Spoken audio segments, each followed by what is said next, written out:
ವೀರಮಲ್ಲು ಚಿತ್ರನ ನೋಡ್ಕೊಂಡು ಬಂದ್ವಿ.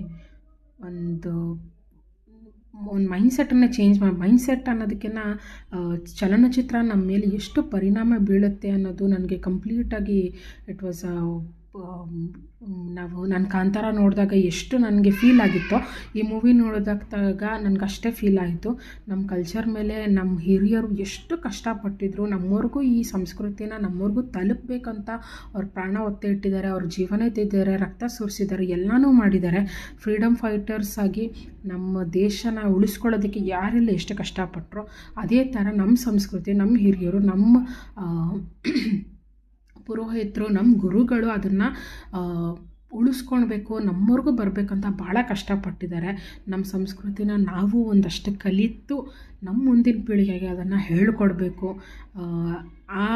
ಆ ಒಂದು ಉದ್ದೇಶದ ಮೇಲೇ ಆ ಚಲನಚಿತ್ರ ಇರೋದು. ಈಗ ಎಷ್ಟೊಂದು ಥರ ಜನ್ರೇಷನಲ್ಲಿ ಲೀಡ್ ಆಗ್ತಿರೋದು ಎಷ್ಟೊಂದು ಮೂವೀಸ್ ಬರ್ತಾಯಿದೆ.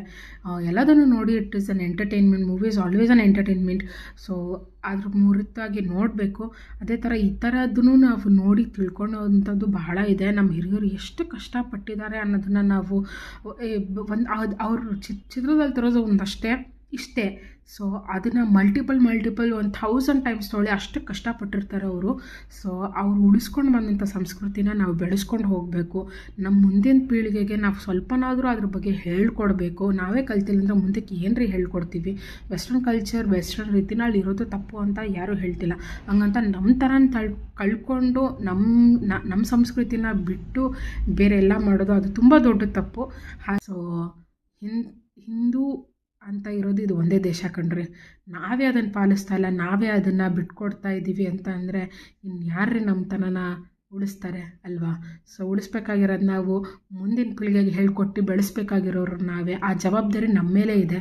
ಸೊ ನಮ್ದು ಇನ್ನೊಂದು ಸಣ್ಣ ಪ್ರಯತ್ನ, ನೀವು ಒಂದು ಸಣ್ಣ ಪ್ರಯತ್ನ ಪಡಿ. ಸೊ ನನ್ನ ಕಡೆಯಿಂದ ಒಂದು ಸಣ್ಣ ಕೋರಿಕೆ. ಸೊ ನೀವು ಹೇಳ್ಕೊಡಿ ನಿಮ್ಮ ಮಕ್ಕಳಿಗೆ, ಅಲ್ವೇನ್ರಿ? ಹೇಳ್ಕೊಡ್ಲೇಬೇಕು. ನಮ್ಮ ತನನ ನಾವೇ ಬೆಳೆಸ್ಬೇಕಲ್ವಾ? ಏನಂತೀರಾ? ಕಮೆಂಟ್ ಮಾಡಿ.